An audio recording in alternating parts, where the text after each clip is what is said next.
Olá, queridos! Segue agora a correção das atividades da última aula. E aí, se vocês tiverem alguma dúvida, infelizmente a gente não tá ao vivo, né? Para vocês me interromperem e falar, professor, explica de novo. Então, qual é a dica? Dá pausa no vídeo, volta e assiste de novo. Ainda assim, ficou alguma dúvida? Registra a dúvida lá na plataforma e assim que eu entrar, eu deixo um recadinho para vocês. Se for preciso, mando uma foto com uma outra explicação, gravo um outro vídeo, tá bom? O que não pode é ficar com dúvida, gente. Um beijo! Bem, vamos à correção. E aí, a minha primeira atividade, ela fala sobre jogar um dado. E aí, qual a possibilidade de ter um número ímpar voltado para cima? Bem, primeiro vamos lembrar que o dado ele tem 6 faces. E quais números ímpares estão em um dado convencional?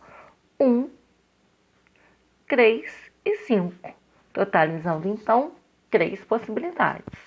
Eu tenho 3 casos favoráveis, né? Ou seja, 3 respostas que eu desejo, que são possibilidade de 6 faces. Ou seja, das 6 faces do dado, me interessa 3.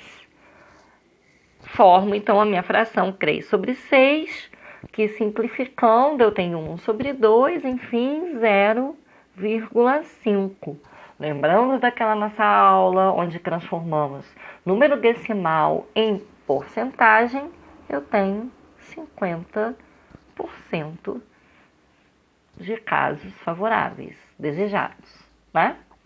No número 2, a pergunta é: se lançarmos 2 dados ao mesmo tempo, qual a probabilidade de 2 números iguais ficarem voltados para cima? Ou seja, lançando 2 dados, qual a minha possibilidade de eu ter 1, 2, 2, 3, 3, 4, 4? Primeiro, quando eu lanço 2 dados, quais são as possibilidades?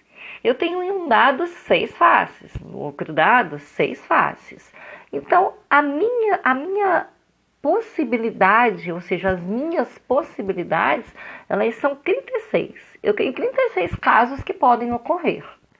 Mas desses 36, quais me interessam? Vão me interessar aqueles que são 1, 1, 2, 2, 3, 3, 4, 4, 5, 5 e 6, 6. Porque o exercício pede aonde os 2 dados tenham o mesmo valor. Com isso, então, eu tenho 6 casos favoráveis de 36, o que me dá a fração 6 sobre 36.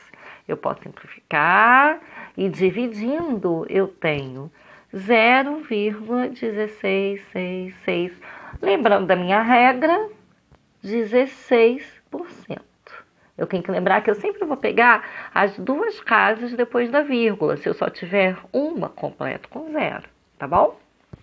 Próximo. O próximo diz assim: um saco contém 8 bolas idênticas, mas com cores diferentes.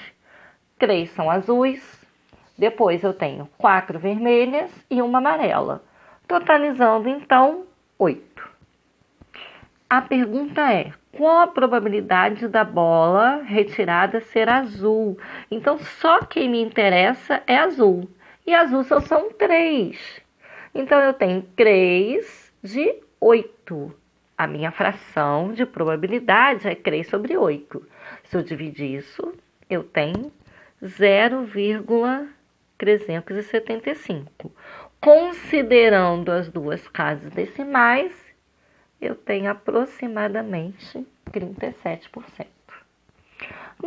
Continuando, eu tenho, então, no número 4, a seguinte pergunta: qual a probabilidade de tirar um ás ao retirar, ao acaso, uma carta de um baralho com 52 cartas, que possui 4 naipes: copas, paus, ouro e espada, sendo um ás de cada naipe?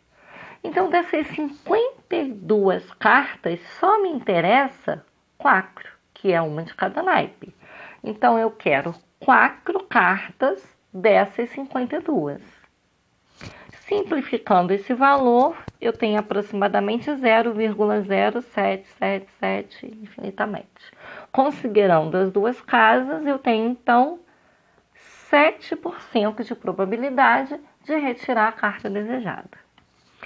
O próximo exercício diz assim: sorteando-se um número de 1 a 20, então já sabe que o meu universo é de 1 a 20, são 20 números.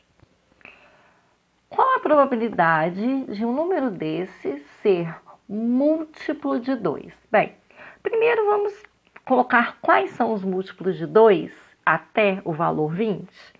Então vamos. Primeiro múltiplo, 2. Próximo, 4, 6, 8, 10, 12, 14, 16, 18 e 20. Eu tenho então 1, 2, 3, 4, 5, 6, 7, 8, 9, 10, ou seja, metade, né? Acho que eu não preciso nem continuar fazendo a conta quando eu falo isso, metade, né?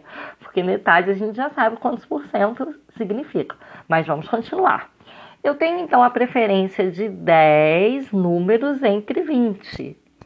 Dividindo esse valor, eu tenho 0,5, que é igual a 50%.